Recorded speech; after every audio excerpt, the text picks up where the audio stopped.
As baseball fans, we certainly love to second guess things. And on today's Mailbag episode, I'm going to tell you what I would have done differently in 2024. I'll answer a bunch of other questions on today's episode about the 2024 season and looking ahead to the offseason a little bit. We'll do all that on today's episode of Locked On Braves. So let's get into it.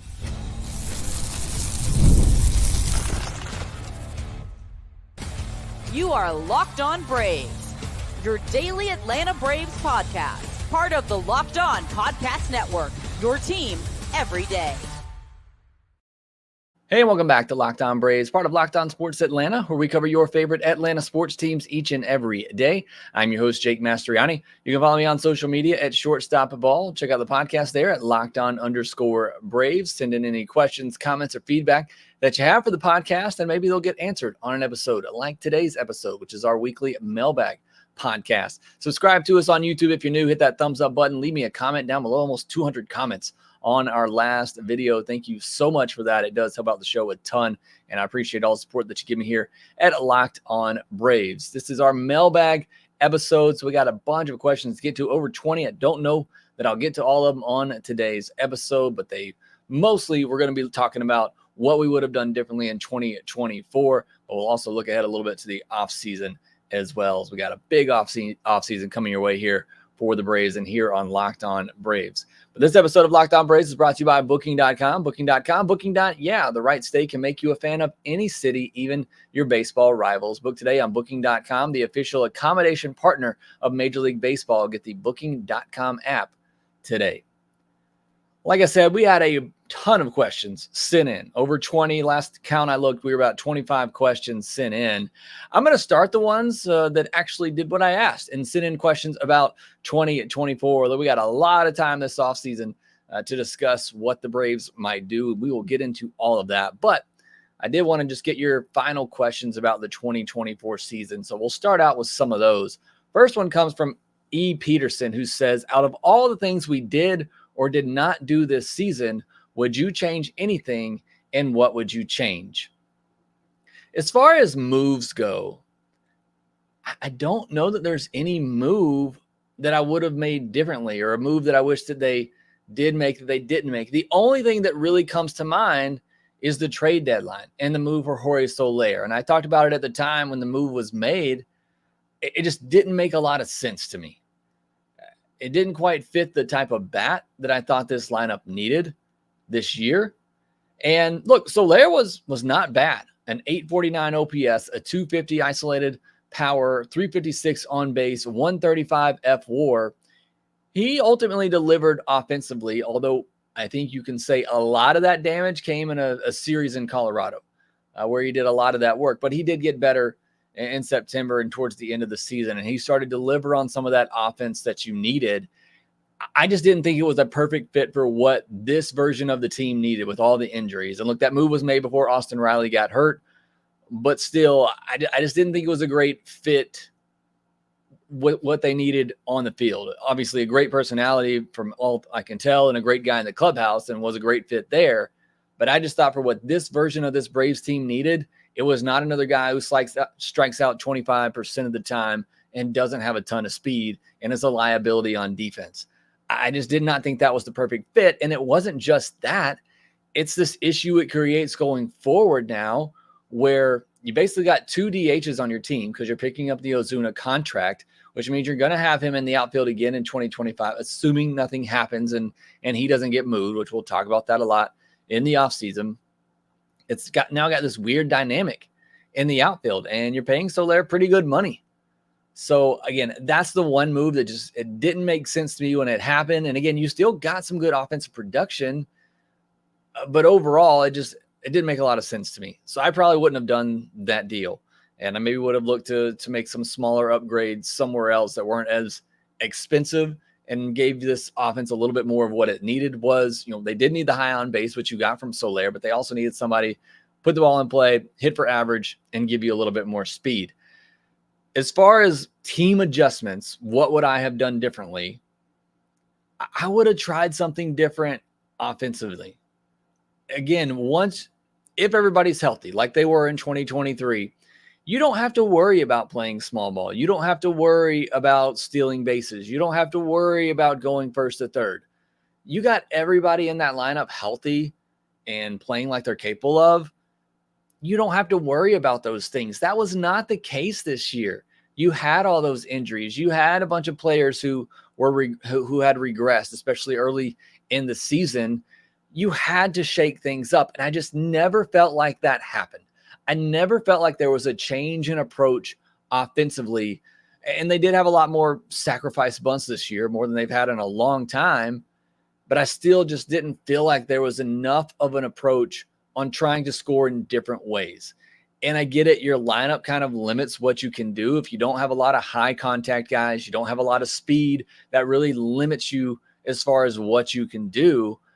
But you never really saw a change in two-strike approach. You never really saw, any of the smaller things that you need to do in the game to be able to score in different ways. And again, we are going to talk about this a lot in the offseason.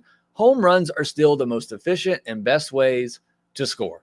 That is, I don't know anybody that can disprove that. But you got to be able to do it in multiple ways. And again, when your lineup was as broken as this one was, I mean, guys coming in and out of there all year, you had to try other ways to score runs, to push the issue, to try to force something to happen. And I never felt like that was the case.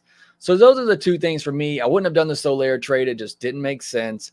And I would have tried to switch things up offensively. And that also went into why I wouldn't have made the Soler trade. I would have gone out and gotten somebody that fits that mold of what I think the offensive style should have been to try to get something going that way. But instead, they doubled down on this slug or nothing approach. And I just don't feel like that was the best fit for what this year's team needed. So let me know in your comments. Also posted this on X. I'd love to know what you would have done differently, both from, who you would have acquired and not have acquired, what you would have done as a coach. What would you have done differently in 2024? Look, you can't really help the injuries. That's a big part of it. But I think there were other things that the front office could have done. There are other things the coaching staff could have done to help to put this team in a little bit better position. And again, I'm not sitting here trying to get all over the coaching staff or front office. What they did this year was a huge accomplishment with everything they had going against them. But I do think there were things that I would have done differently, at least to try to help put them in a better position to win and win in the postseason. Next question from AA Alex. What was your favorite moment from the 2024 season, and what was the most frustrating moment? I also would love to know your thoughts on this as well. Two moments immediately came to mind for me. And look, this isn't a season where I'm going to look back and remember a bunch of great moments. Again, I think this is going to go down as one of my least favorite seasons as a Braves fan, which is crazy to say considering they won 89 games and went to the postseason. I just don't remember a lot of huge moments. And part of that just could be my memory issues. But opening day is the first one that comes to mind for me. I think part of that just is because it's opening day. I was at the beach at the time with my family, and I can just remember, first of all, I took the break while the kids were napping, so I got to watch all the opening day games, and then it was an exciting game against the Phillies. It was a comeback win, and it was a memorable game. And so that is the one that sticks out to me as opening day, and honestly, it was kind of downhill from that point. The only other one that I can just, recall really quickly without going through and looking at all the games and trying to bring it back that way is the Travis d'Arnaud walk-off home run, over last weekend, just because of the moment, the situation. Braves really needed it, and it was just a big home run and a big moment. The only walk-off home run of the year, I believe, for the Braves. So those are the two best moments that come to mind. The worst moment, the most frustrating moment, is always going to be that 1-0 loss to the White Sox. You were playing historically one of the worst teams ever. You lost the series to them, and you lost a game where Chris Sale was on the mound, gave up a solo home run in the first inning, nothing after that, and you lost 1-0. Nothing gets more frustrating than that. When you consider the competition they were playing, who they had on the mound, you allowed one run and you lost 1-0 to what is going down as historically one of the worst teams ever. That one is going to stick with me for a long, long time. So those are my best and worst moments from the year, but I would love to hear your best and worst moments as well. All right, we are only 2 questions in out of 25 that I hope to get to on today's episode. That is probably not going to happen, but we'll save them for a later episode. But I do have more that I want to get to pertaining to the 2024 season. We'll answer those here next. For those of us who thrive on getting stuff done, including workouts, every minute counts. That's why you need TonaI, the smart strength training system that takes the guesswork out of working out so you can make sure you're making the most of every rep. When life gets busy, fitting in a workout can be stressful. With TonaI, you can get efficient workouts personalized just for you, and they're available with the amount of time that you have. TonaI is the world's smartest and most effective strength training system that helps you get stronger. Powered by AI, TonaI learns with every rep so it can deliver personalized workouts. And right now, TonaI is offering our listeners $200 off your TonaI purchase with promo code LockedOnMLB. That's TonaI.com and use promo code LockedOnMLB for $200 off your purchase. Again, that's TonaI.com, promo code LockedOnMLB for $200 off. Thank you for making Locked On Braves your first listen of the day. Go check out Locked On MLB as Sully's getting you ready or getting you into the postseason grind. We got a weird off day in the schedule. I'm not going to go down that rabbit hole. I will not, but he gets you everything coming your way this MLB postseason. So check out Locked On MLB on YouTube or wherever you get your podcast. Part of Locked On Podcast Network, your team every day. We will be right back at it next week. Again, there's a lot to cover this off season. Monday, I'm going to give you my final thoughts on the 2024 season. We'll look back at the numbers, what went wrong, my final thoughts and reactions to 2024. And then we will get into some player previews, but also be looking ahead for those players. So we'll start to turn the page a little bit. I also want to give some comments on what was talked about on Friday. You had a media session with Alex Anthopoulos, some of his comments about the payroll, about the roster, what he plans to do in the offseason. Some of that stuff is just lip service, and I don't know how much you can really, trust in that. But I do want to get into some of those comments because I think some of them were very interesting. But I want to jump back into the questions here on today's Mailbag podcast. Matt says, what are your thoughts on Arcia hugging Machado after he hit that game-breaking double? I feel that should be the nail in the coffin in his Braves career. This is the playoffs. We don't hug opponents during a game. We need that jock mentality, sadly missing on this team.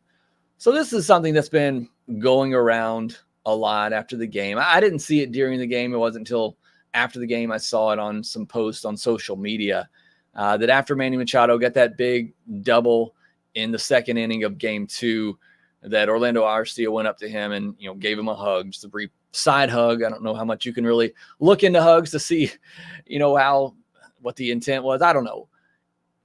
Look, I don't want to get too philosophical here. We are all human beings. We all have a job. We all have competitors in one way or another. We're also people. We're human beings, and we're supposed to love our neighbors. I get it from a fan standpoint. It is not a good look when you are in a battle in the postseason and you see your team, your guys hugging, corresponding with the enemy. I get it. It doesn't look great. But these are people. These are human beings. They're not in a battle. This is not war.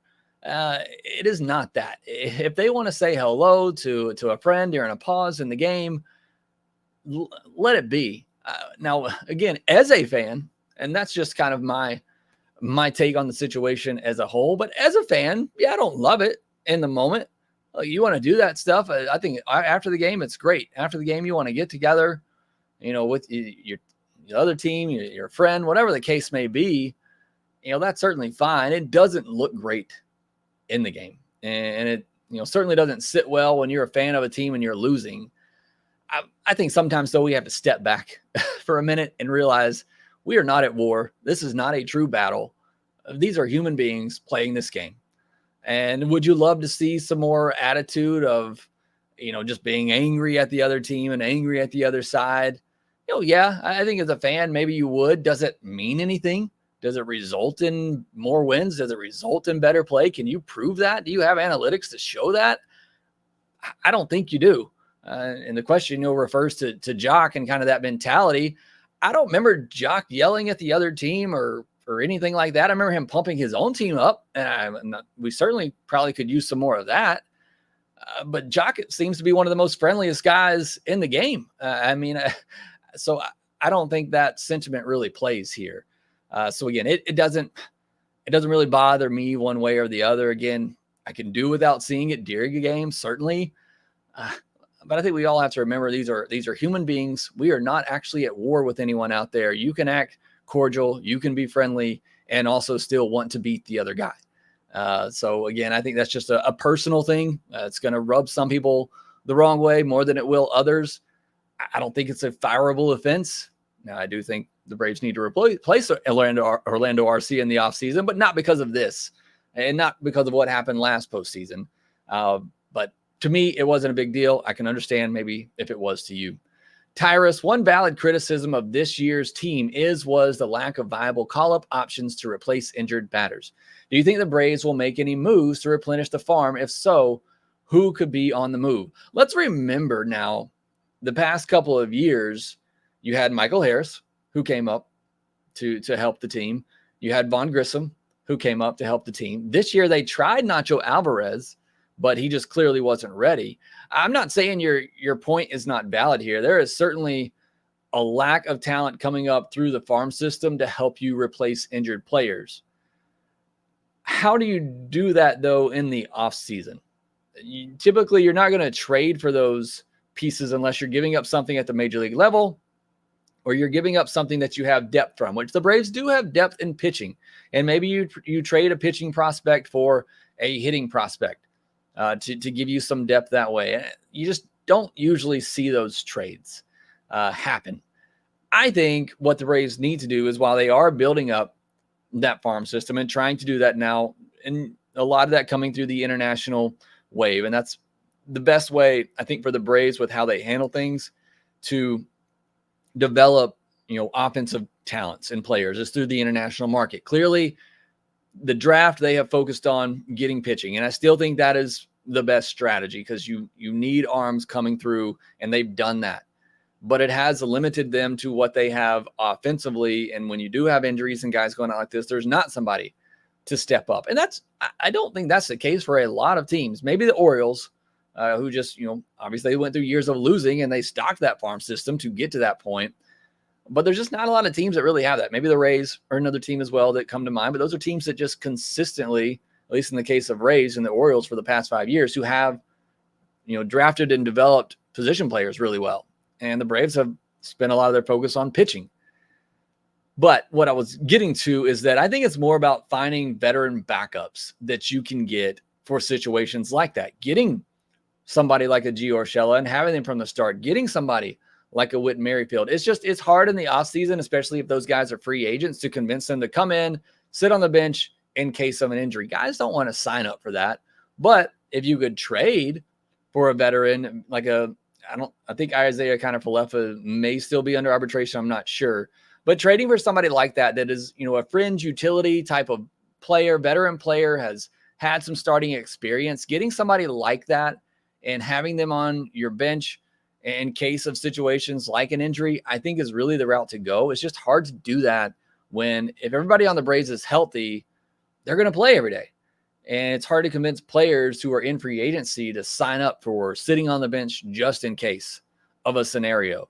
And the only way that you can really get around that is to trade for those types of players. And again, that's still hard to do in the offseason. But I think, again, the point is valid. There isn't a lot of position player depth in the farm system to continually come up and replenish at the big league level or come up in case of an injury. But I think the way you get around that is just having veterans on your bench who are ready to step up and fill in if needed. And I think hopefully that's the way the Braves go in the offseason. We will certainly see. Benjamin Walter says, how much of the 2024 season with the lack of stolen bases? Acuna had 70 last year.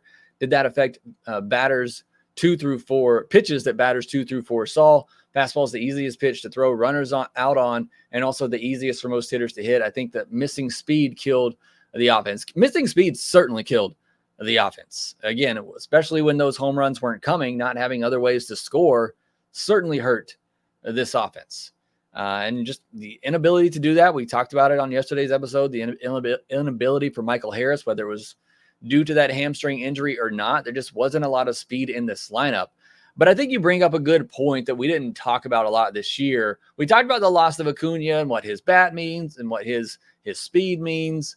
We didn't talk about how it affected other hitters, because last year I did talk about it a lot. I talked about it, how when Ronald was on base, I think it messed with the pitchers, and I think it led to pitchers making more mistakes. I think it led to pitchers, throwing more fastballs and giving more fastballs for our hitters to hit. And we didn't talk a lot about that this year with Acuna being out of the lineup, but I do think that's a valid point. I think it did hurt the offense a good bit. All right, I got so many more questions to get to. We're probably going to have to do another mailbag episode either over the weekend or next week, but I promise I will get to all of your questions. But we still got a couple more here about the 2024 season. We'll get to those here next. This episode of Locked On Braves is brought to you by Booking.com. With the postseason here now, and maybe you're just a baseball fan and you want to go out and enjoy a postseason game in another city. You can do so in Booking.com. Maybe you're already going somewhere to visit. There's happened to be a postseason game going on. Make your trip through Booking.com, or maybe it's just the off season. You're ready to get away from baseball and you want to travel to a non-baseball city. You can make those plans through Booking.com as well. With hotels, bed and breakfast, vacation rentals, resorts, and so much more on Booking.com, you might just find your perfect stay, even in your baseball rival's city. And again, with the postseason here, there's plenty of opportunities still to go to a baseball city that maybe you want to mark off your bucket list, or like I said, maybe you just want to get away after a rough season for the Atlanta Braves. Make your plans through Booking.com. The right stay can make you a fan of any U.S. city, even your rivals. Book today on Booking.com on the site or in the Booking.com app. We got several more questions to get to. I'm not going to have a chance to get to all of your questions, but again, it's a long off season. We'll get to all of those eventually. DJ Quirls says, why do you think the Braves throughout the lineup in both games against San Diego watch strike one? I understand if maybe you've never seen a pitcher before, but it seemed like more than half the time the Braves batter was immediately down 0-1 on a called strike. That is not something that I noticed in either of those games, and that hasn't really been the Braves' approach. They've been one of the more aggressive teams in baseball, going up there, swinging. So maybe they were trying a more patient approach. I don't know.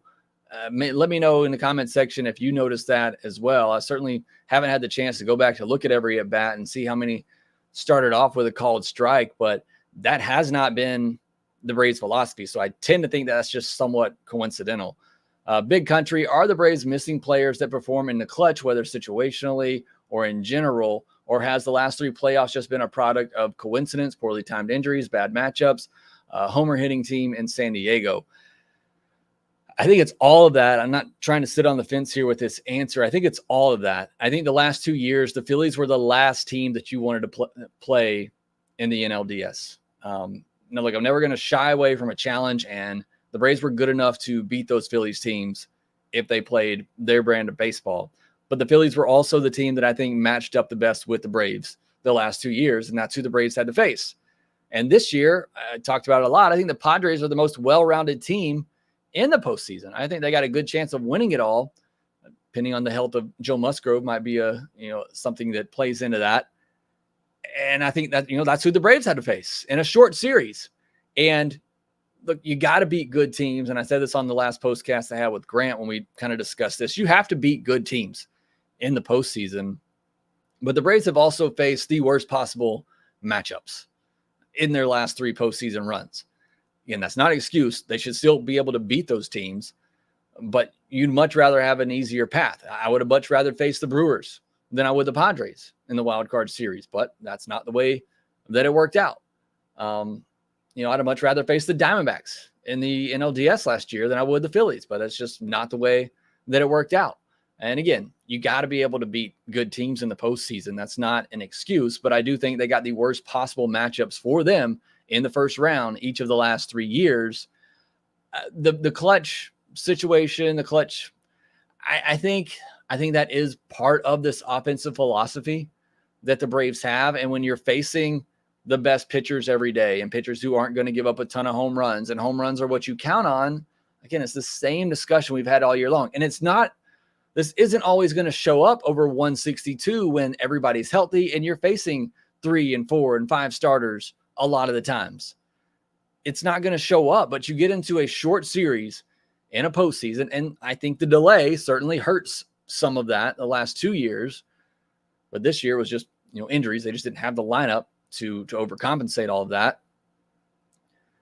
But I do think just the offensive philosophy of slug or bust, look, it's how the Braves won 2021.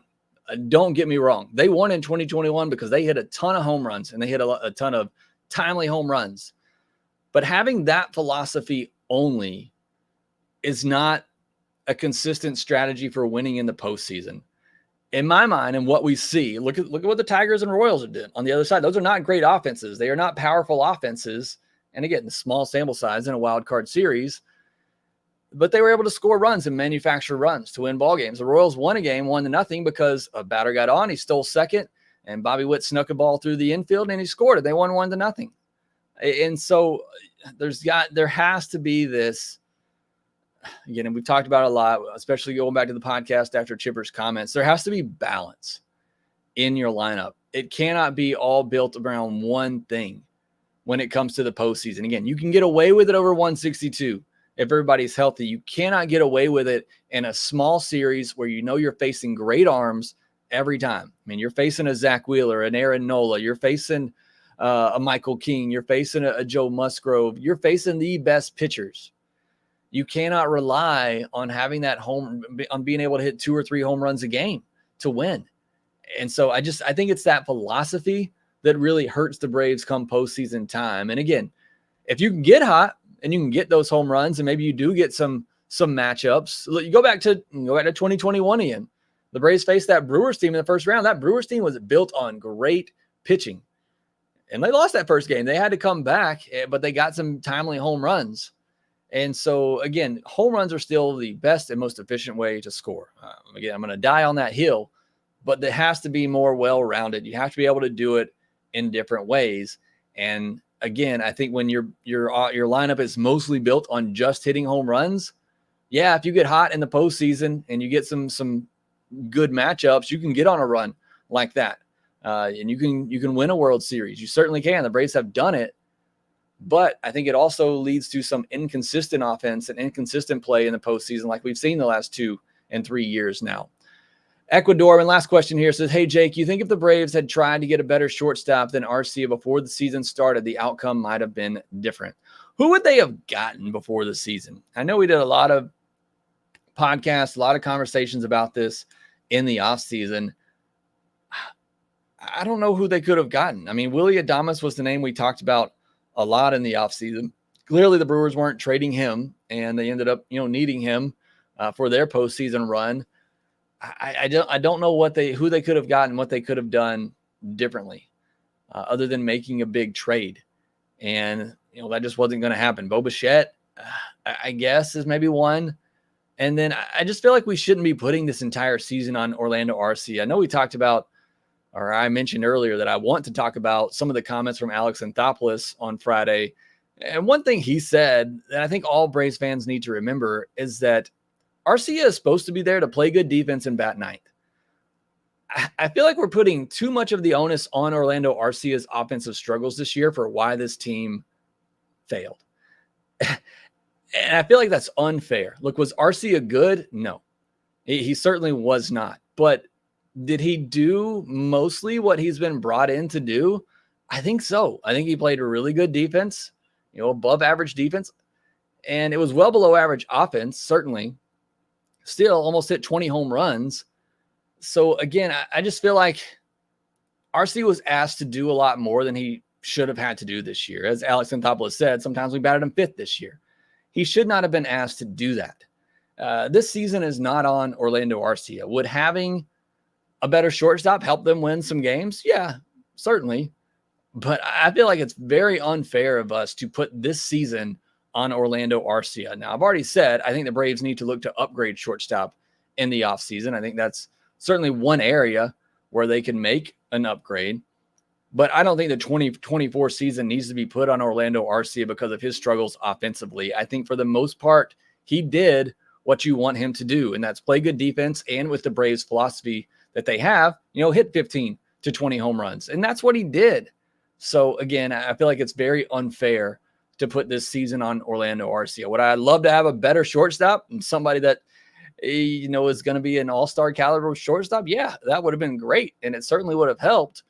But again, I think too many Braves fans are just mad at Arcia for whatever reasons maybe talked about earlier, that he hugs people and he says weird things in the clubhouse.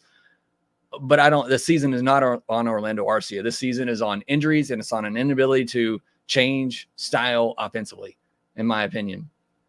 All right, that is all the time I have today to get to your questions. We had so many more to get to. I will get to them in a later podcast. Maybe next week we'll do 2 mailbag episodes. Again, it's a long off season, and we got to get through this month of October with the postseason. So if I didn't get to your question today, check back next week. I'll do a bonus mailbag episode and get to your questions there. But thank you so much for joining us on today's podcast. Thank you for making Locked On Braves your first listen of the day. Thank you to Jackson, Matthew, Carter, Taylor, Solist, Hayden Harris, Storm 24, Shadow Ninja, Braves Thrills, Docs Cards, and Everydayer in here, Jorge Diaz, Imiti in here as well. Thank you all for joining me live on today's episode. Make sure that you subscribe on YouTube if you're new. Hit that thumbs up button. Follow us on social media at shortstopball, at LockedOn_Braves. Make sure that you rate, review, and subscribe to the Locked On Braves podcast wherever you get your podcast, and we will talk to you next time.